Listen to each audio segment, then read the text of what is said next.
Good afternoon, my friends. This is Paul, and today I'm going to be reviewing a rather odd game for the Wii U. It's called Daikon Set. And since I seem to be really notorious at making good deals, I got this game for free. Boy, does it show it. Anyway, there are 3 game modes with 3 levels in each. There's Chrono Star, Pink Mite, and the Queen. In Chrono Star, you control a ship kind of like the original Galaga, and you have to shoot the other ships coming at you to prevent them from crossing the line that's in front of you.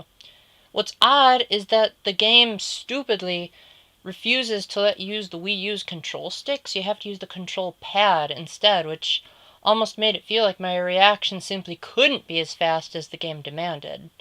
The cool part about that game, to break up the monotony because it had a plain white background and looked kind of like an Atari game, is the fact that the ships would change color, and you'd have to press the corresponding button on the gamepad to be able to shoot. Thankfully, you could hold down any button indefinitely to continuously fire bullets, and after the song ends, the game just sort of says, "You did it," with Japanese characters. Okay. Pink Mite is a little bit of an oddity, because, again, the graphics are simple. Plain black background with pixelated spikes, and you control a butterfly inside a bubble. You keep pressing the A button to go up, don't press it to go down, and left and right on the control pad to move. It's kind of like if you've played Balloon Fight, except you're going vertically instead of horizontally. And in that game, you have to collect all of the bubbles without missing any, and the camera automatically scrolls, nor can you get hit by the spikes. What makes it interesting is that there's this really creepy subliminal music playing in the background, kind of like the stuff you'd hear in a mall that makes you excited to shop. And my sister is just like, "What is that kind of music?" And I get the feeling that the entire game is supposed to be advertising some other records or so, because, every time you start up the game, you get this picture, and it looks like it's advertising some indie company solo album or something like that. I mean, it's called the Daikon Set, right? Well, anyway, that game, simple enough, you could probably beat it.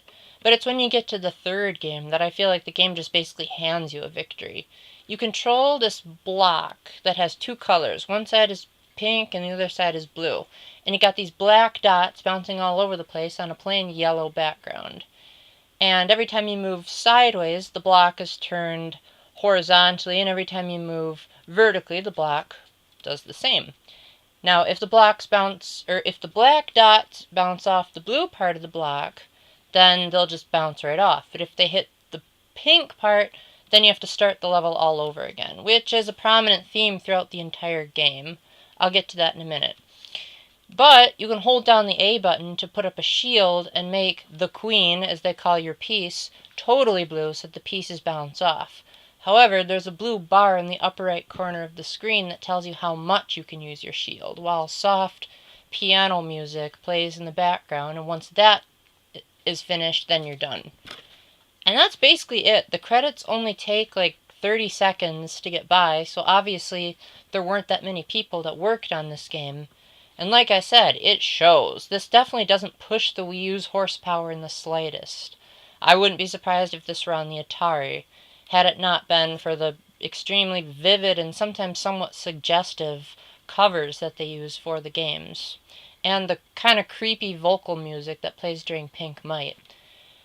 I would say that the game is decent, but it has terrible replay value, because like I said, each set only has 3 levels, and since you can't get a score, you kind of have to be perfect, or else there's really no incentive to replay it once you've beaten it. In addition, the levels have no checkpoints, and they're way, way too long. I would say that if this were on a mobile platform, because I'm pretty sure this isn't a Wii U exclusive, this would be a tough sell because of how long each level takes. Then again, the game is short. If you know what you're doing, you could probably beat it in an afternoon. Might be a fun time waster. But definitely make sure you're not the type that's easily influenced, because that music and those vocals could probably do a number on you if you don't just think, okay, it's just a game, don't take this seriously. And it's free, so can't really go wrong with free.